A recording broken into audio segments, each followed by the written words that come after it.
Nós sabemos que o setor de saladas prontas tem uma tendência de crescimento muito grande. O consumidor sempre vai buscar mais praticidade, ele quer encontrar ali a frutinha, a salada já higienizada, o legume já cortadinho. Mas para isso acontecer, muitos cuidados precisam ser feitos dentro da indústria e alguns investimentos. Para falar sobre esse tema de hoje, nós trouxemos um convidado que mergulha nesse setor e entende bastante para falar sobre produtividade, sobre segurança e sobre equipamento. Eu sou Elaine Marques, engenheira de alimentos e diretora da Conduzir Consultoria. Agora vamos aos bastidores da alimentação, ver o que acontece antes do prato.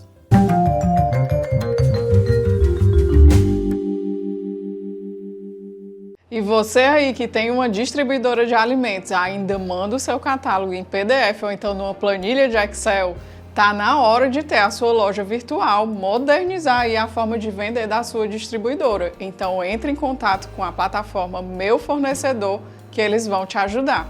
E o nosso convidado de hoje é o Paulo Schincariol, CEO da NHS, que é diretor do IBRAHORT e presidente da CNVEG.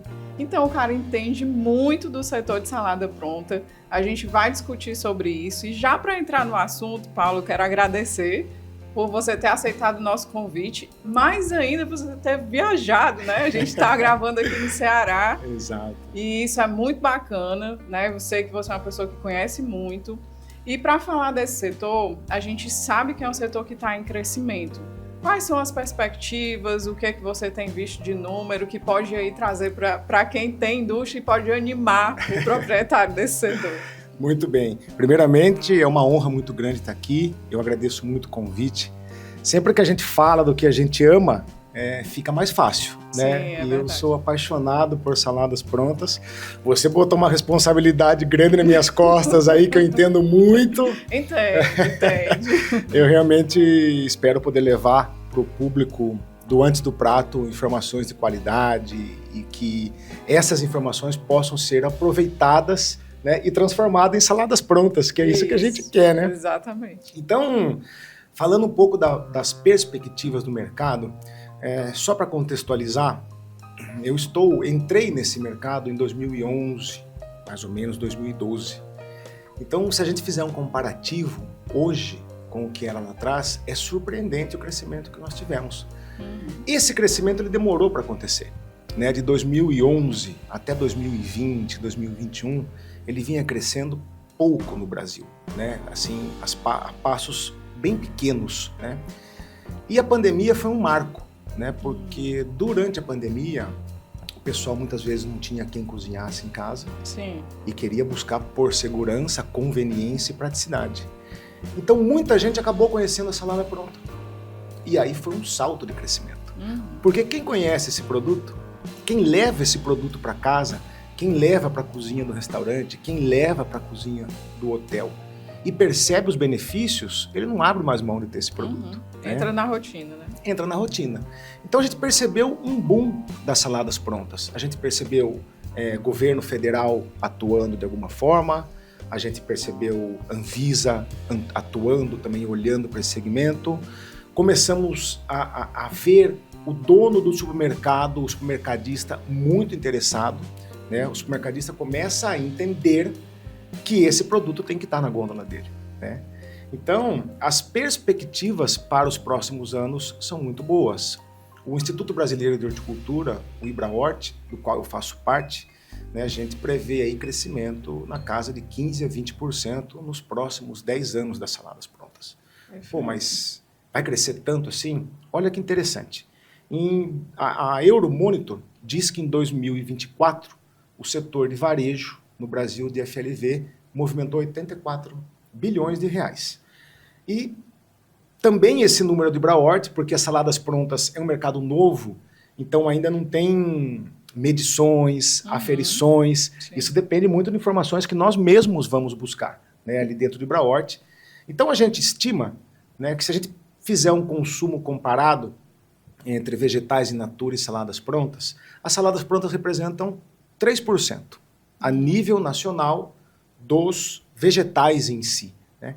Então, do mercado de 84 bilhões, se a gente pega 3%, nós estamos falando do mercado aí de quase 3 bilhões de reais por ano, né? Pô, mas só 3%? A nível Brasil porque se a gente pega São Paulo, Paraná, Rio de Janeiro, esse consumo é maior. São Paulo pode chegar a 6%, dependendo da localidade, dependendo da loja. Mas se a gente pega locais mais distantes de grandes centros, esse consumo cai bastante. Temos estados no país ainda que ainda nem experimentou as vantagens desse produto. Então, por isso que a gente crava aí 3% de consumo. Mas se a gente fizer um comparativo com Europa, Estados Unidos, nós estamos falando, por exemplo, de 40% do consumo, 60% do consumo de vegetais é de saladas prontas. E certamente não tem como não acontecer no Brasil, né? Porque, não sei, o pessoal que cozinha, que está em casa, como que é para você, né? Lavar a salada, preparar a salada, botar no prato. Enquanto imagina você ter um produto pronto, ensacado, com segurança, com praticidade. Então você não quer mais voltar para trás da pia para preparar todo aquele alimento, né? Por isso que as perspectivas para o segmento são muito boas. E é uma coisa bem certeira, né? Porque já tem uma referência, a gente já está vendo acontecer em outros países. Perfeito. E nos estados em que o consumo só aumenta, também vira referência. Eu lembro que tem poucos dias eu falei com uma pessoa do norte e ela disse, eu estou pensando em investir, mas aqui na minha cidade não tem ninguém. E aí a pessoa fica assim, eu vou arriscar, né? É lógico que existe uma desmistificação que precisa ser feita. Com certeza. Mas a tendência é inegável que é de o consumidor realmente buscar essa praticidade e a saudabilidade também. Perfeitamente. Complementando o que você está falando, Fortaleza é um exemplo muito claro. Né? Eu comecei a vir para Fortaleza, né, a trabalhar aqui em Fortaleza, comecei a abrir mercado em 2017, 2018. E foi muito difícil, a gente tinha muita resistência, né? Muita gente, mas isso aqui não vai pegar, né? Aqui não tem a cultura. E de repente eu vi uma mudança radical e as pessoas que se atreveram a arriscar, hoje elas estão na vanguarda, né? Já está em grandes supermercados, em grandes lojas, você já percebe o consumidor buscando esse produto. Então, aos pouquinhos, é isso que vai acontecer no Brasil, até chegar o momento que a gente vai ter 50%, 60% do consumo. Perfeito. E se a gente for falar aqui a gente está falando de número, né? Se a gente for falar de margem, o que é que esse produto deixa de margem para as pequenas e médias empresas? Olha, é bastante trabalhoso eu cravar um número desse, né? Porque isso pode ter muita variabilidade dependendo da operação do cliente, né? Então, tem cliente que tem custos, tem cliente que está automatizado, depende se ele tem produção própria, depende se ele vai comprar de terceiro ou se ele vai comprar de Ceasa. Então, é difícil a gente vir aqui e cravar uma margem, né? Mas nós podemos falar em margem de contribuição, né? Que é o valor do produto menos os custos de produzir, margem de contribuição de 28% a 45%. É o que o pessoal consegue atingir. Saladas prontas, ganho de escala, né? Margem pequena, é muito importante ter escala para poder automatizar, para poder produzir mais barato. Então, a margem de contribuição pode variar de 28% a 45%. Mas é bacana ter esse número, porque quem está ouvindo e de repente é do setor, né? Claro. Ele consegue ter um balizador ali, se ele está dentro. É uma referência, né? Eu estou dando um espaço muito grande aqui, porque realmente a gente percebe isso, né? A margem de uma indústria que tem um alto volume, ela é completamente diferente da margem, talvez, de um hortifruti que produz ali no fundo da loja, com muita mão de obra. Então, tem muita variabilidade. Perfeito. Agora, entrando um pouquinho lá na produção, né? Se a gente for falar assim de fluxo, né? O que é que você desenharia como um fluxo adequado, redondinho para funcionar? É legal você tocar nesse ponto, porque isso é um fator primordial, né, do empreendedor observar para fazer saladas prontas. Muita gente ainda entende que, vou vender salada pronta? Nossa, mas eu já lavo alface em casa. Eu vou lavar alface e vou botar para vender. Então não é esse conceito. É importante eu salientar que quando uma empresa, um CNPJ, comercializa a salada pronta, a responsabilidade dele é a mesma de uma grande indústria que produz alimento pronto. Porque ele está botando no rótulo dele lá, o meu alimento é pronto para ser consumido, fresco e higienizado. Isso quer dizer, tem que ter segurança, tem que ter uma baixa carga microbiológica. Nós não podemos ter processos de qualquer jeito e soltar produtos com problema no mercado, né? Isso é uma realidade ainda no Brasil. Já vai queimando largada. Né? Já vai queimando a largada, bem colocado, né? Então é muito importante, né? Tem algumas regrinhas básicas, né, que devem ser seguidas. Separação de áreas, né? Normalmente dentro de uma fábrica devem ter 3 áreas. Uma área de recepção de produto e pré-preparo, uma área de lavagem, higienização e processamento e uma área de embalagem. Obviamente, depois vem os periféricos, câmara fria de armazenamento de matéria-prima, câmara fria de armazenamento de produto acabado. Então, existem algumas recomendações. Por exemplo, o colaborador que está na área de pré-preparo, ele está com um uniforme diferente do pessoal que está na área de limpeza e higienização, porque são áreas com níveis de carga microbiológica diferentes. Né? Porque a pré-lavagem, a gente recebe tudo do campo, então tudo que vem do campo está ali. Então a gente precisa diminuir essa carga para que ele passe para o segundo estágio de lavagem e higienização. Então os colaboradores não devem transitar, né? E isso é uma realidade que a gente vê em muita fábrica. Sim. Muitas vezes o operador está lá no pré-preparo, na pré-lavagem, com a bota suja de terra, porque é produto do campo, cheio de casca, e de repente ele sai lá daquele nicho e vai lá para o ponto de embalagem, que é o local mais limpo. Né? Eu costumo dizer, a sala de embalagem tem que ser como uma sala de cirurgia, né? Tem que ser extremamente limpo, porque senão nós tivemos todo um trabalho para higienizar, diminuir a carga microbiológica, deixar o produto bom, para chegar no fim e poder ser contaminado. Então não pode, tem que estar atento a isso. Né? Então a gente, em linha de folhas, a gente sempre vai pensar, né? Folhas, verduras em geral, a gente vai pensar pré-preparo, pré-lavagem, uma etapa de lavagem, uma etapa de sanitização, corte se houver, cicatrização do corte, secagem e embalagem. Então, basicamente é isso que acontece nas folhas. Mas sempre que a gente vai numa fábrica de um cliente, que nós vamos implantar uma nova operação, a gente vai entender quais são as matérias-primas dele. Porque tem alface e tem alface, né? Uma alface americana, por exemplo, ela oxida com muito mais facilidade e muito mais rapidez do que uma alface crespa. Então, daí começa os ajustes de processos, dependendo do mix que o cliente quer trabalhar.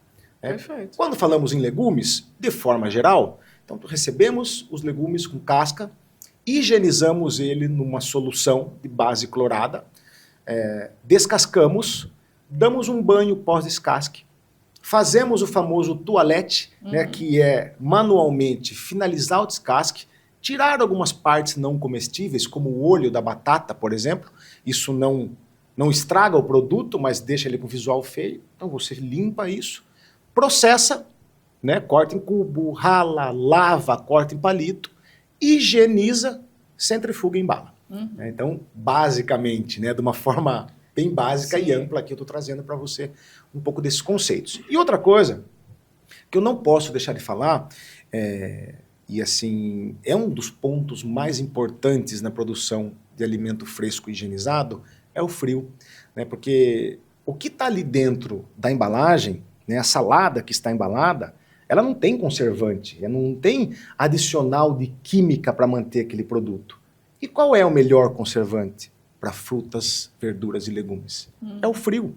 Né? Então o frio ele é inegociável, porque quando a gente expõe o produto ao frio, a gente abaixa o metabolismo do produto, ele respira mais lentamente, entra como se fosse num estado de dormência, e aí sim nós vamos processá-los. Então, desde o momento que a gente colhe ele, refrigera, até o momento de consumo, é fundamental que todo o processo seja refrigerado. Então, esse é o melhor conservante que existe para saladas prontas, é o frio. Eu acho que é importante assim, reforçar esses pontos que você está falando, que a gente pensa que não, são coisas óbvias, né? Eu preciso separar as áreas, eu preciso do colaborador ali estar também com um fardamento específico para cada área. Mas eu lembro que uma outra indústria que me procurou, a gente estava no início assim, do projeto, né? E ela disse, não, enquanto a indústria fica pronta, eu vou fazendo na minha casa. E aí ela tinha cachorro, gato, Eu disse, Não vai dar certo. olha, imagina só o pelo do teu animal aqui, Isso. lindo, maravilhoso, em cima da salada, não tem a menor condição. Perfeitamente. Até a pessoa entender da gravidade, né, da seriedade do produto que ela está lidando, porque é diferente do produto, da carne que vai ser assada. Né? Eu estou Isso. entregando um produto pronto para consumo. Fresco. Fresco. Então precisa estar impecável. E aí, quando a gente foi conversando, a pessoa foi se dando conta que, é verdade, de fato, é uma outra linha, né? Então, assim, é bacana trazer essas questões. Eu acho que a gente precisa, de fato, reforçar esses pontos, né? Quando eu estou treinando, por exemplo, colaborador, eu digo para ele, olha, imagina que o produto, ele recebeu uma ferida. A gente cortou, ele está ferido. Perfeito. O que vai ser ali a proteção dele? É o frio. É o frio. Então não pode, porque às vezes o colaborador não entende, ele deixa ali o produto fora da temperatura, depois de pronto, por muito tempo, né? Perfeitamente. A vida útil desse produto já não vai ser mais a mesma. Então a nossa ideia aqui é exatamente isso, é reforçar esses pontos para que as pessoas tenham essa clareza, assim, do que é aceitável e do que não pode nunca acontecer. Você tocou numa palavra aí, né, que é isso, é muito sério fazer salada pronta. É uma responsabilidade realmente muito grande, né, porque é um crime. Você contaminar pessoas com alimento é um crime. Né? Então, a pessoa que não está fazendo certo, de alguma forma, ela pode estar cometendo um crime. Né? E isso é dia a dia nosso, da NHS. Esse é um dos motivos pelo qual eu estou na CNVEG, né, que eu estou como presidente, é um dos motivos pelo qual eu estou no IBRAHORT. Porque a gente sabe que o brasileiro adora dar um jeitinho para fazer mais barata, de uma forma mais rápida. Mas isso não funciona na salada pronta.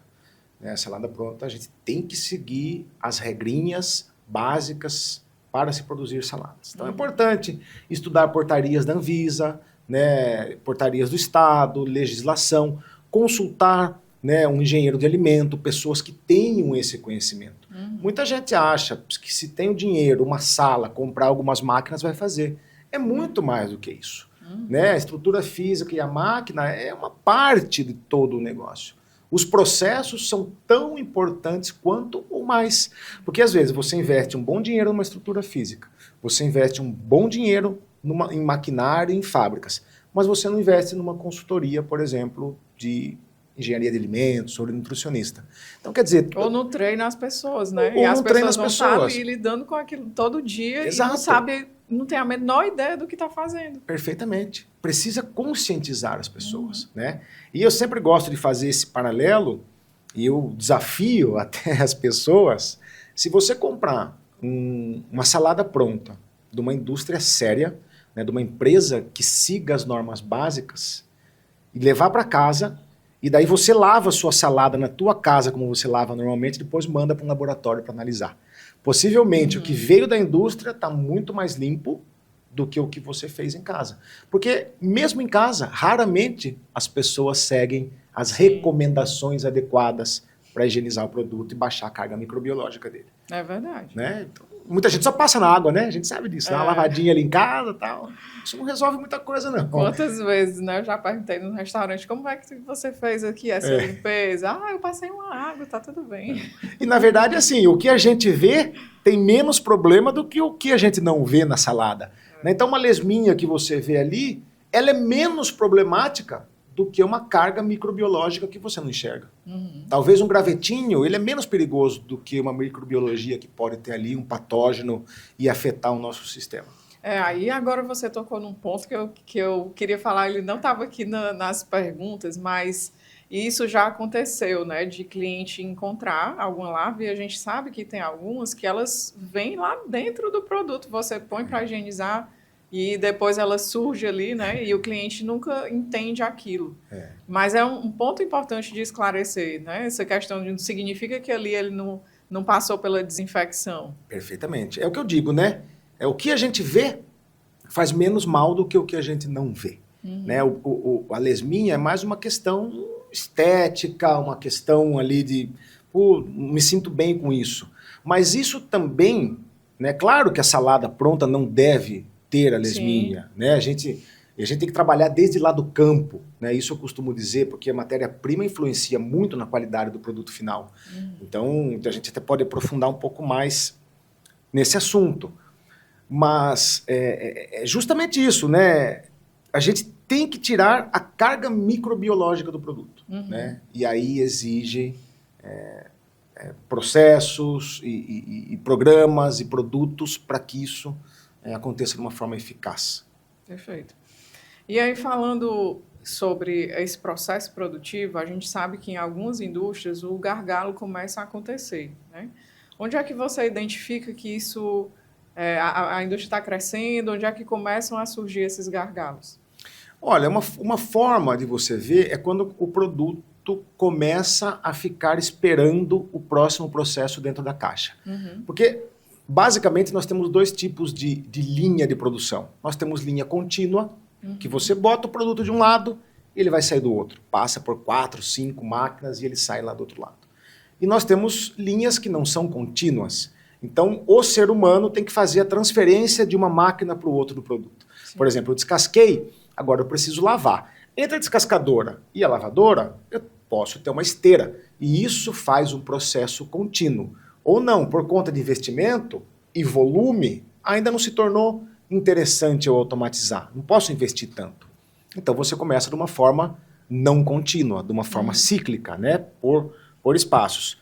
Só que quando chega um momento que você olha entre a descascadora e a lavadora, ou entre a lavadora e a cubitadeira, ou a centrifugadora, você começa a ver caixas de produtos se acumulando, aquele pulmão, isso é péssimo. Está na hora de aumentar a capacidade produtiva, está na hora de automatizar os processos, porque muita gente faz isso. Faz uma parte, descasquei aqui 100 quilos de batata e estou deixando ela esperando para poder fazer os cubos. Isso é um crime, não pode esperar. O vegetal ele entrou de um lado, ele tem que sair o mais rápido possível da linha de produção e ir para a embalagem. Porque cada minuto que ele está ali, a gente está perdendo tempo de vida, e de certa forma deteriorando, e de certa forma expondo a risco microbiológico. Então esse é um fator, é a velocidade com que o seu produto entra na fábrica até o momento que ele está na câmara fria, pronto para ser consumido. A gente estava falando aqui sobre ter linha contínua e linha que não é contínua. E aí, considerando uma indústria que seja de pequeno porte, né, não tem ali muita grana para investir no começo, o que você considera que é crucial de investimento de equipamento? Perfeitamente. Primeira coisa é observar que a NHS Máquinas é a empresa mais capacitada que tem no Brasil para poder atender. Por quê? Nós somos especialistas em saladas prontas. Nós não temos outros tipos de máquinas que atendam outros mercados. Nossas máquinas são construídas para atender o setor de saladas prontas. E o que isso envolve? Material sanitário, lubrificantes sanitários, remoção de rebarbas e cantos. Então tem uma série de coisas nos equipamentos que ele deve seguir para atender a indústria de saladas prontas, né? Então, você ter um bom fornecedor de máquinas é fundamental. Conhecer a estrutura do teu fornecedor, conhecer o estoque de reposição dele, escutar o que os outros clientes falam do seu fornecedor de máquinas. Esse é um ponto crucial. Agora, uma coisa é assim, a gente pode começar a fazer saladas prontas, não tenho dinheiro para investir em maquinário, não tenho dinheiro ainda para montar uma estrutura completa de máquinas. Olha, não tem problema, você pode fazer manual, né? Uma máquina que é essencial, que você não consegue fazer manualmente, é a centrifugadora, que a gente vai usar para remover o excesso de água. Mas você pode trabalhar... Eu vou ser até mais incisiva nesse ponto, porque eu já vi gente começar sem centrifugadora, né? Tem. Aquela coisa assim, manual. E aquela dor nas costas, ela faz rapidinho a pessoa pensar assim, não, eu preciso. Uma centrífuga. Eu preciso de uma centrífuga. Então, a centrifugadora, ela é essencial. Você não precisa, talvez, ter lavadoras, pré-lavadoras. Você pode fazer um tanque estático de água. Claro, vai custar mais caro, você vai gastar mais água, a reposição é maior, mas você não tem investimento tão grande. Mas, mesmo você não tendo as máquinas, todas as máquinas, você tendo apenas as essenciais, o que você não pode abrir mão é de ter uma estrutura sanitária adequada, com separação das áreas e com frio. Perfeito. Porque Assim, eu gosto de bater muito nisso, porque a gente vê muito no mercado. Não, primeiro eu vou deixar tudo pronto, depois eu boto o frio. O empreendedor inverteu a ordem das coisas. Porque se você não tem frio, você não conserva. Se você não conserva, o seu produto é feio. Se o seu produto é feio, não vai vender na gôndola. E aí você vai botar a culpa no mercado que você atua. Exatamente. É isso que acontece.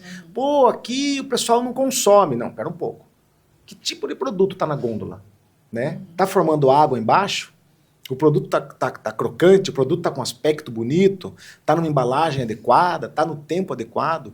Então é uma série de coisas que precisam ser observadas para poder fazer a diferença. E o frio e a estrutura física adequada são essenciais. Né? Claro que se você tem máquinas de qualidade, você vai produzir mais, com mais padrão, vai produzir mais barato e você vai precisar menos de um monte de gente preparando aquilo para você.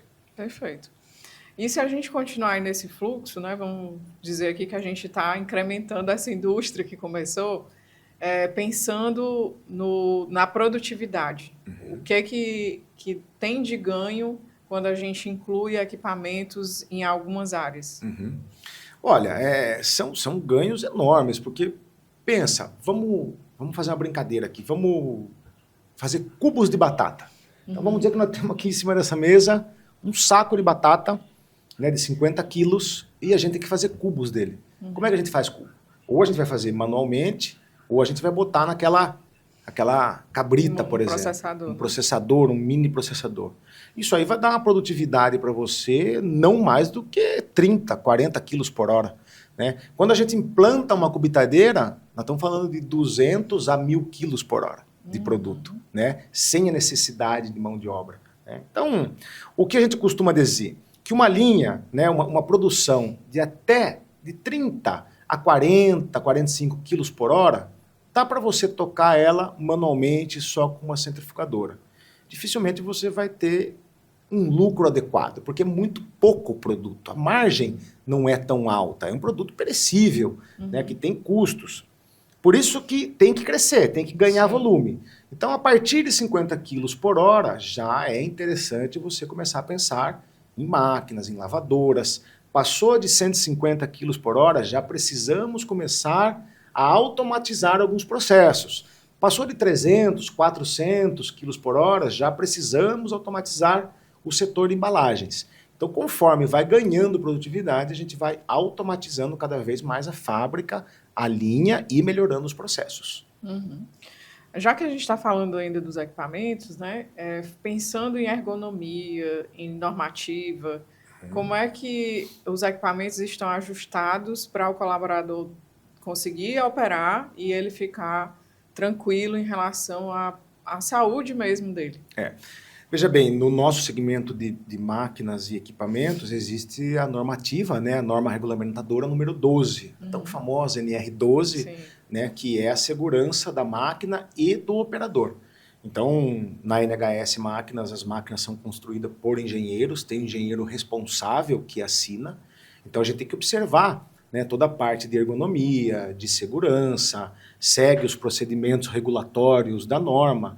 Né, a gente tem que evitar ao máximo, né, a gente tem que proibir que mesmo que o operador queira se acidentar, ele consiga.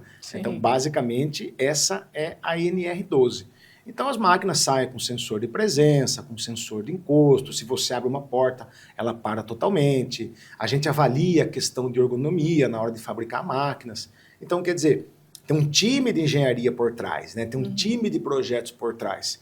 Um projeto do nada, por exemplo, vamos lançar uma nova lavadora? Vamos. Esse projeto vai demorar mais ou menos 2 anos para estar no mercado. Desde o momento que a gente começa a projetar, começa as ideias, começa os debates, até as revisões, os testes por cliente. Então, isso leva mais ou menos 2 anos para ir para o mercado. A gente observa tudo isso.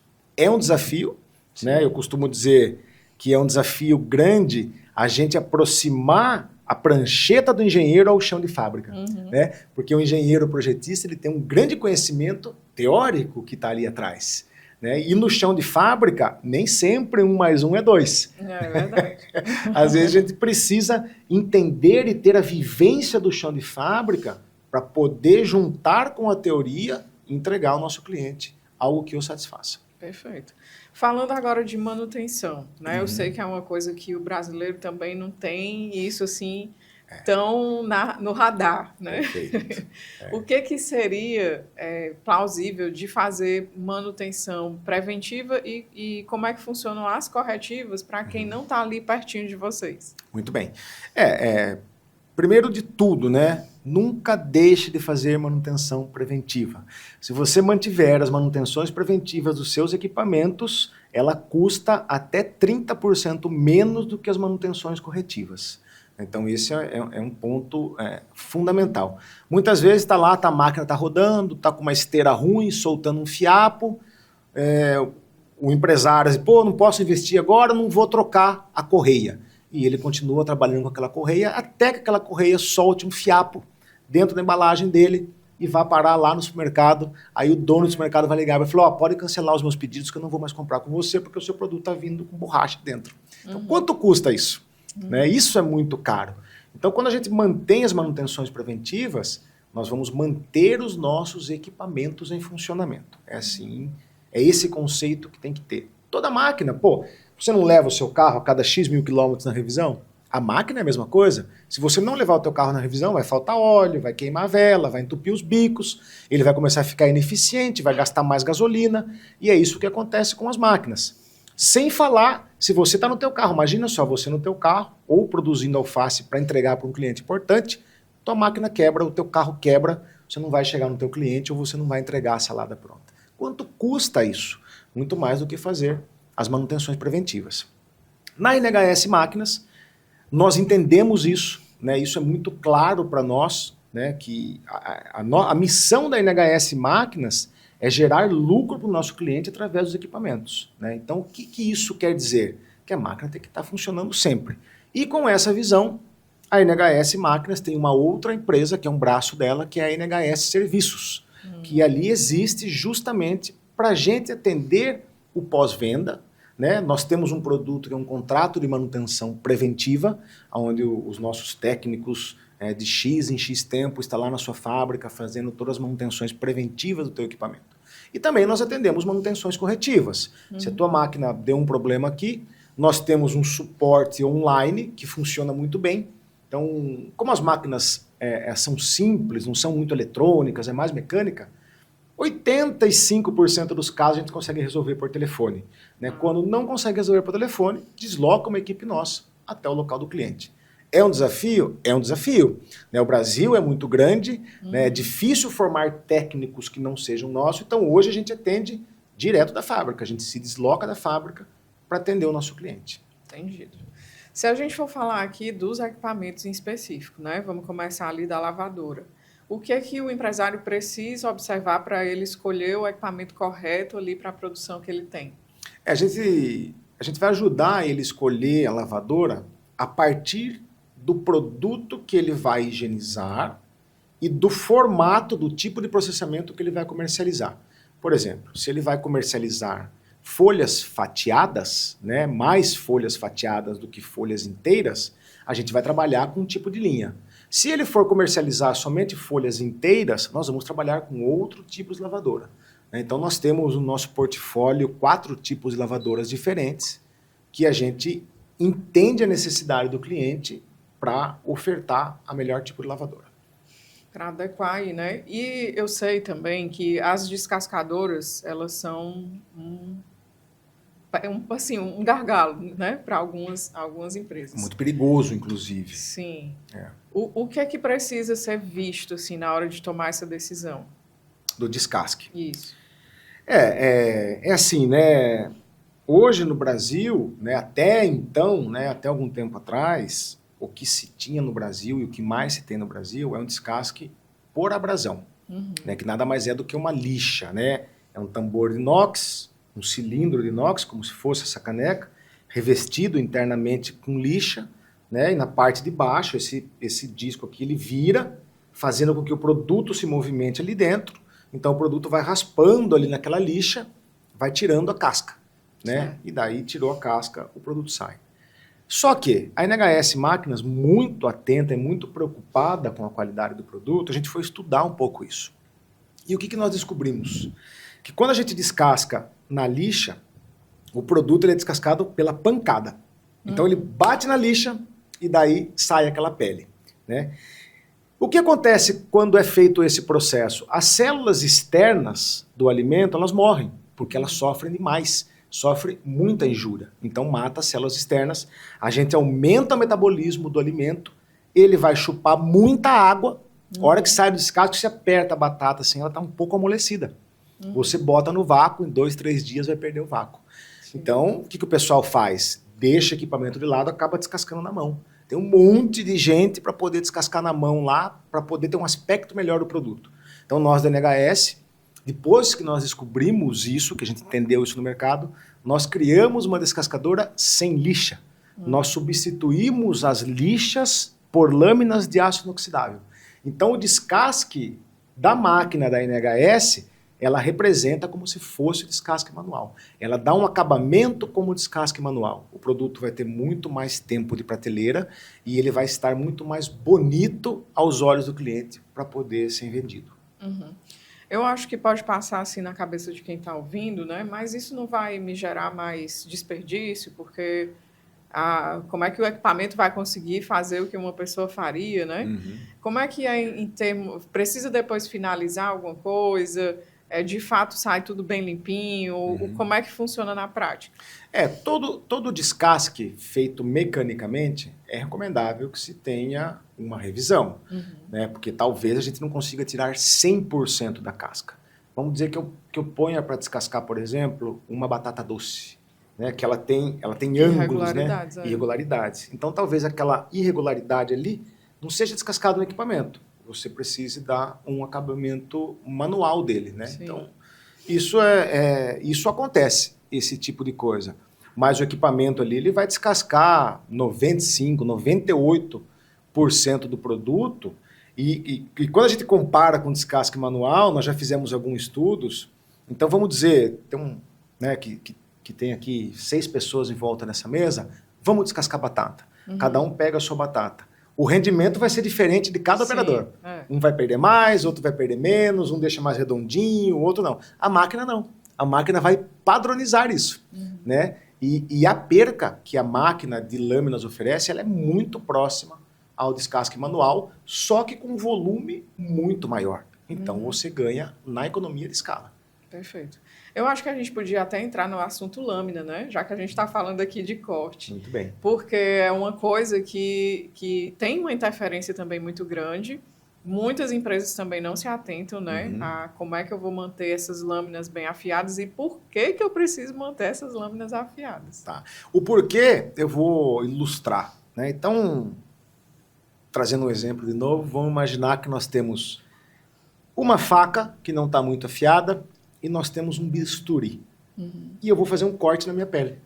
Eu vou cortar o meu braço aqui com a faca, que não está muito afiada, e com o bisturi. Quando eu cortar com a faca, que não está muito afiada, ela vai serrilhar toda a minha pele, vai deixar as células muito mais expostas e vai sair muito mais sangue. Sim. Onde eu corto com o bisturi, talvez nem sangue saia, né? Fica bem pouquinho ali e fica um corte bonito, vamos dizer assim.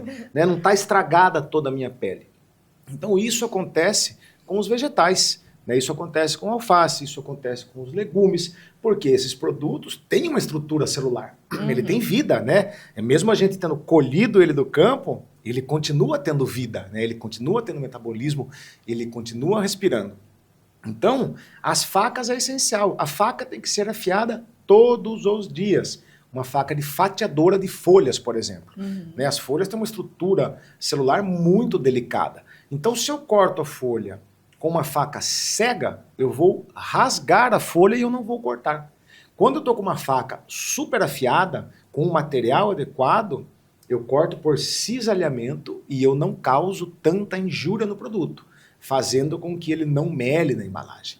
Então, se eu corto uma couve, por exemplo, com uma faca que não está muito bem afiada, com uma faca um pouco cega, a hora que você bota na embalagem, essa couve começa a melar, soltar aquele cheiro, fica aquele cheiro de enxofre forte. Isso tem muito a ver com má qualidade de faca ou má qualidade de afiação.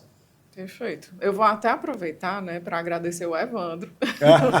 Muito bem. Eu sempre agradeço, né, Ótimo. porque é uma pessoa que me ajudou muito a entender todos esses pormenores Uhum. que a gente pensa que não tem interferência, mas cada vacilo, né, que é Isso. dado, às vezes o colaborador também não entende e ele pula alguma etapa. Exato. E essa consequência sempre vai chegar. Sempre vai chegar, não tem como. É isso que eu digo, né? A gente vende máquina, então tem bastante gente que acha que comprando uma máquina vai resolver todos os problemas dele. Olha, a máquina ela é uma ferramenta que vai te ajudar muito, mas você não pode passar por cima de processos. Exato. Né? Você não pode, assim, desprezar algumas coisas importantes, como a fiação da faca, como a higienização da máquina. Né? Eu já cheguei a ver clientes que usam máquinas de cortar folha e não lavam as máquinas. Isso é um crime. A máquina tem que ser lavada, ela tem que ser higienizada todos os dias. Porque a máquina não pode ser um agente de contaminação para as folhas.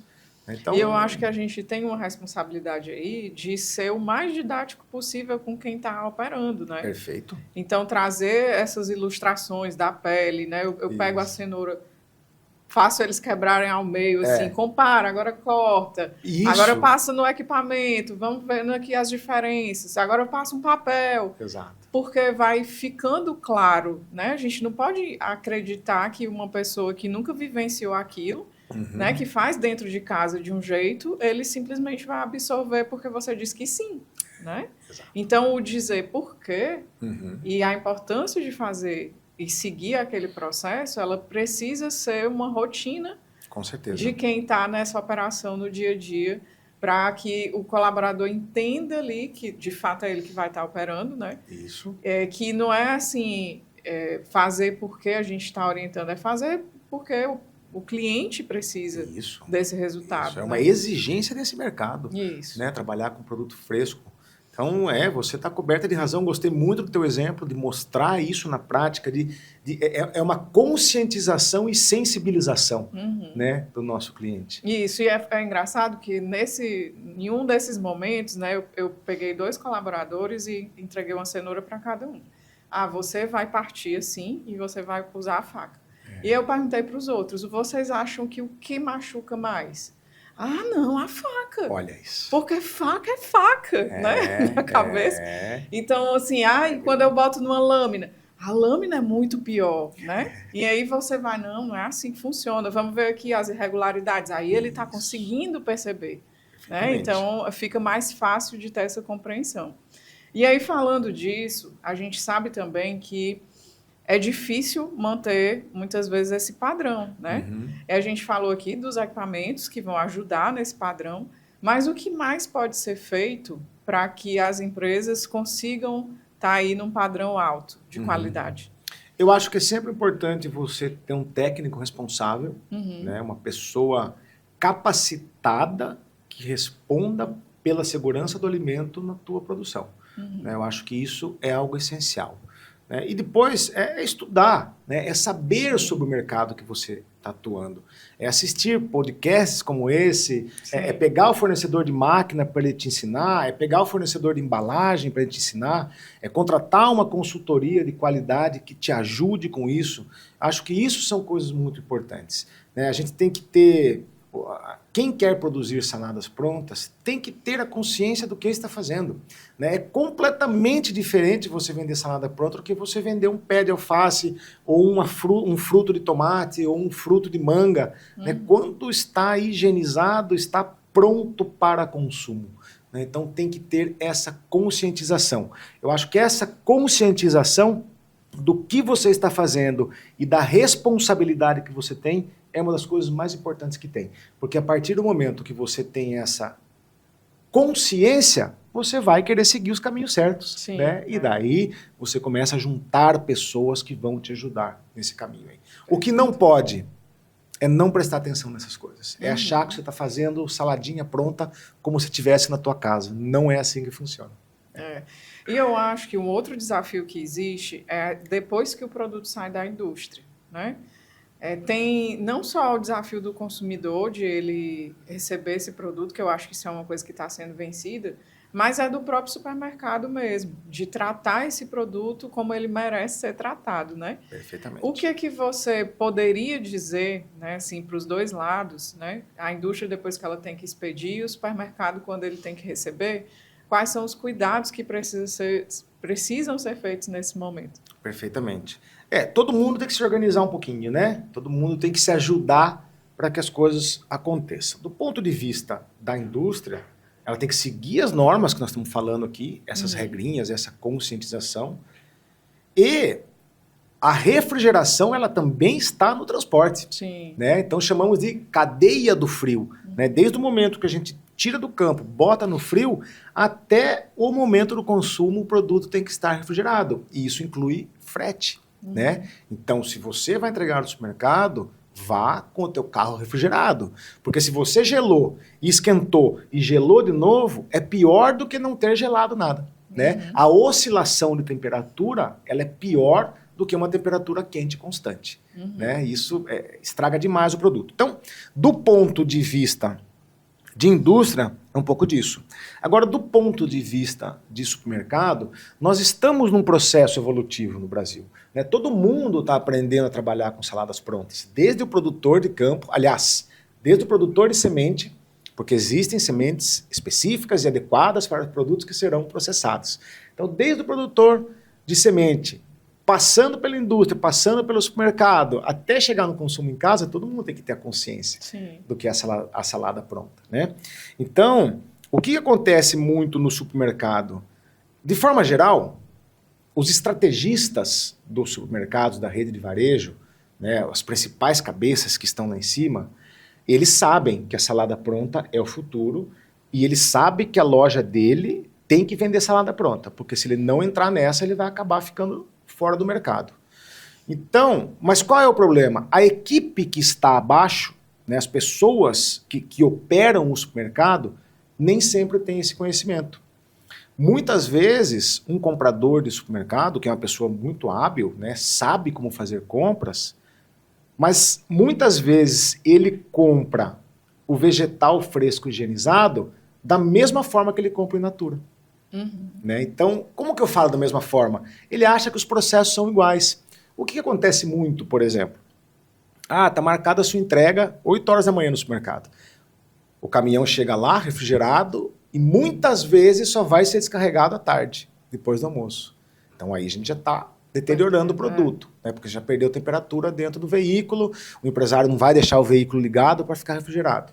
Outra coisa que acontece muito, às vezes o varejo recebe, tira o produto, põe a caixa no corredor ali, deixa ali na área escura. Né? Também hoje já diminuiu bastante, mas tem muitos varejos que chegam à noite e gostam de desligar as gôndolas da tomada. Né? Então isso é um crime, isso não pode acontecer. Então o que tem que haver é o entendimento de todo mundo, é a conscientização. Né? Por isso, de novo, que eu vim então para a Ceniveg, para o Ibaorte, para poder ganhar voz, né, para poder conseguir falar com mais pessoas. Né? Você participou recentemente de uma palestra que eu fiz aqui em Fortaleza, no café da manhã lá da FPA. Foi um café da manhã para varejistas e eu trouxe um pouco desta visão, né, de como o varejo deve se adequar para poder trabalhar com esse produto. Não sei se eu posso falar aqui marca de supermercado, aqui da cidade. Acho que não tem problema. Tá liberado? Olha, um exemplo assim, que me surpreendeu demais positivamente é eu ir no Mercadinho São Luís e perceber que as gôndolas deles estão adequadas para a salada pronta. Isso me deixou muito feliz, porque você não vê supermercados no Brasil com a gôndola com porta fechada. Né? Enquanto você vai para a Holanda, vai para a Inglaterra, Estados Unidos, aonde estão as saladas, a porta está fechada de vidro, para poder ter mais durabilidade.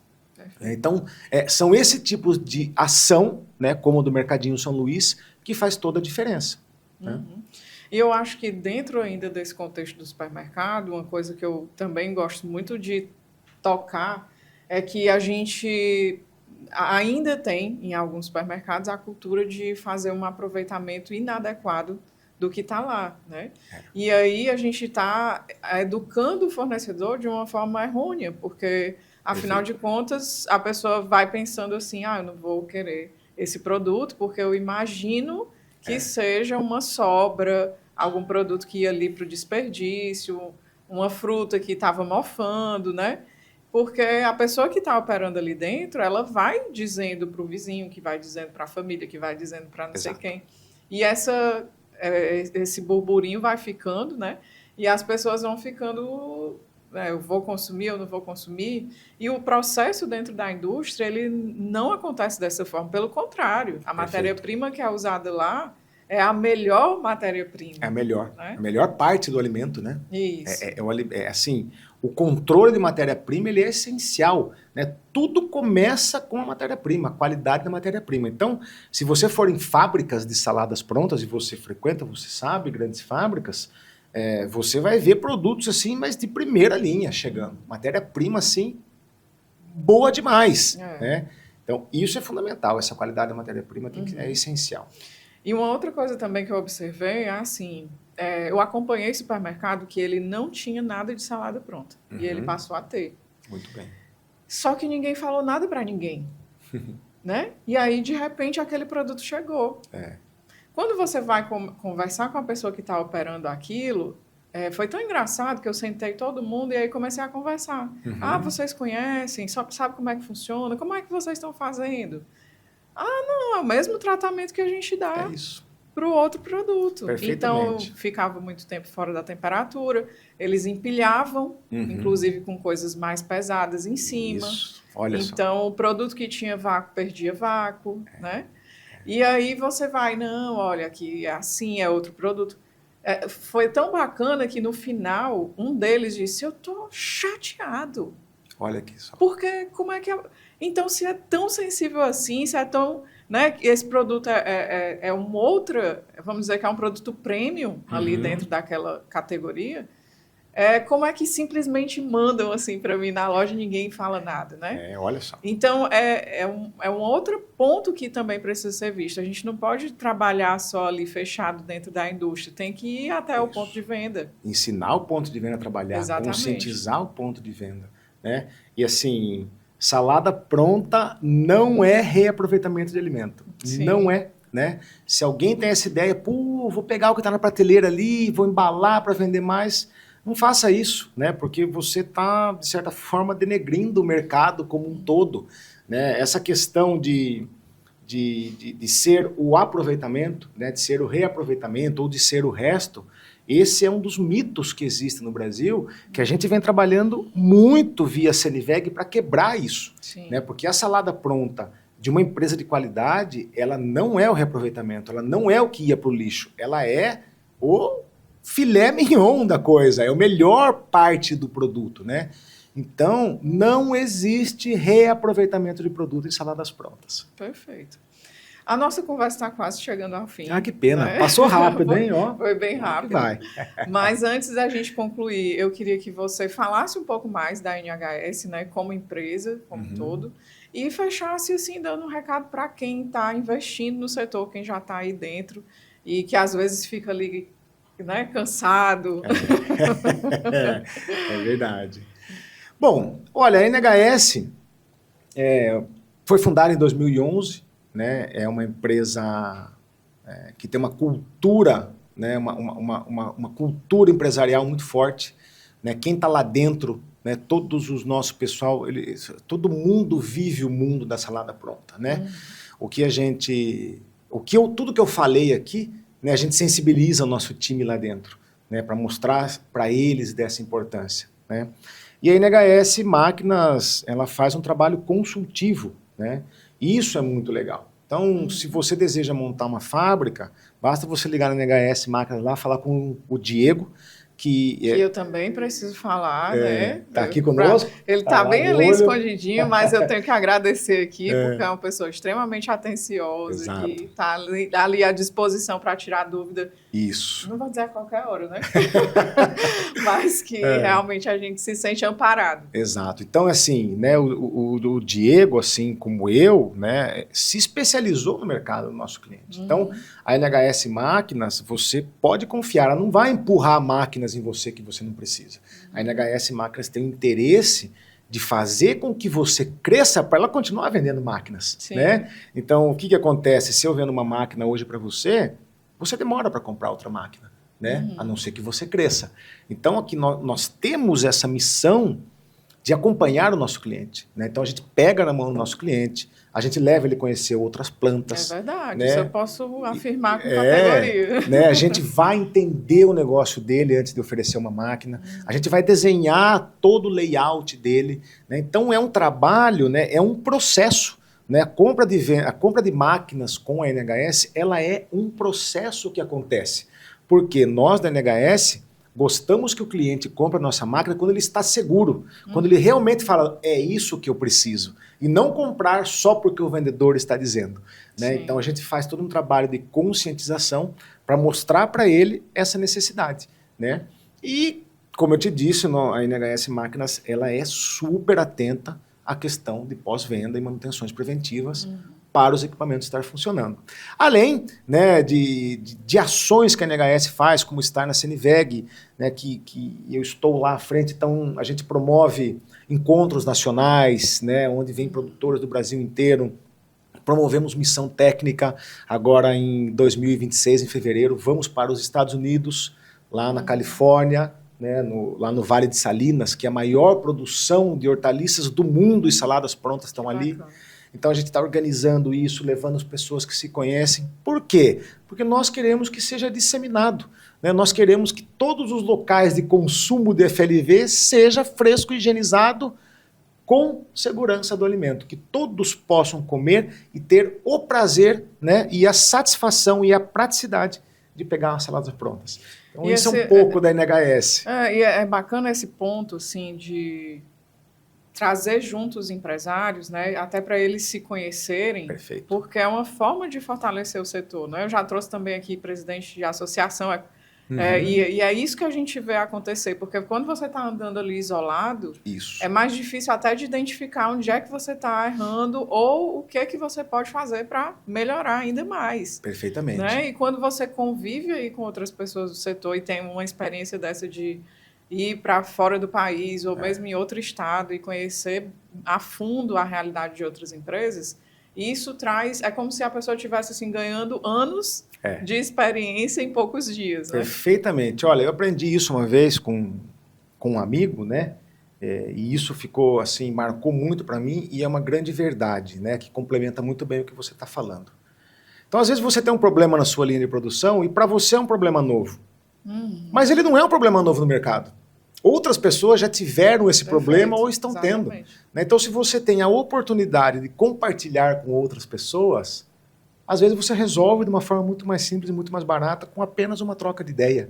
Né? E também, ainda complementando, tem gente que fala, pô, mas eu vou me associar numa associação com o meu concorrente?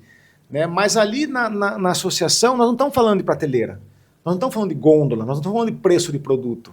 Nós estamos falando de estratégias para o setor se fortalecer.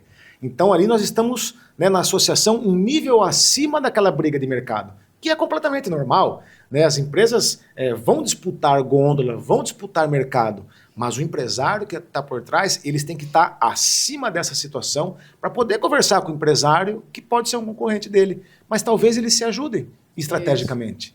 Né? Então, mesmo que eles sejam concorrentes, se eles estiverem juntos, a voz deles vai ser mais forte do que a de um só. Exatamente. Né? Então, isso é o associativismo. Perfeito. Então, a gente vai encerrando com chave de ouro, né? Eu acho que muito bom. Foi um tema bem bacana, tudo, mas encerrar com esse sentimento de que o setor precisa ser fortalecido, para isso as pessoas precisam se conectar. Exato. Então, eu quero agradecer mais uma vez a sua presença. Que agradeço. E deixar aqui, se alguém quiser saber mais, é só buscar lá no @NHS Máquinas. Perfeitamente. Nós temos, estamos nas redes sociais, as principais redes sociais, temos um canal completo no YouTube também, com vídeo de todas as máquinas, e temos uma equipe comercial de consultores disposta a atendê-los a qualquer momento. Então basta entrar em contato com o NHS, com certeza o Diego vai te atender e vai te ensinar muita coisa legal e vai te ajudar nesse processo de aquisição de máquinas ou formação de uma fábrica. Maravilha, então. Muito bem, então, é isso. Muito obrigado mais uma vez. Olha, muito bom estar aqui, poder falar Já acompanhei os teus outros episódios, tem um público super legal. Muito né? obrigada. Eu espero que eu tenha conseguido trazer informações de qualidade. Claro, foi excelente. Muito obrigada. Então é isso. Se você gostou do que ouviu hoje, curte, comenta, compartilha. A nossa ideia é trazer informação relevante para o setor de alimentos. Lembrando que o Antes do Prato é uma produção da Conduzir Consultoria, uma empresa que atende indústrias, supermercados e restaurantes. A gente encerra por aqui. Até o próximo episódio.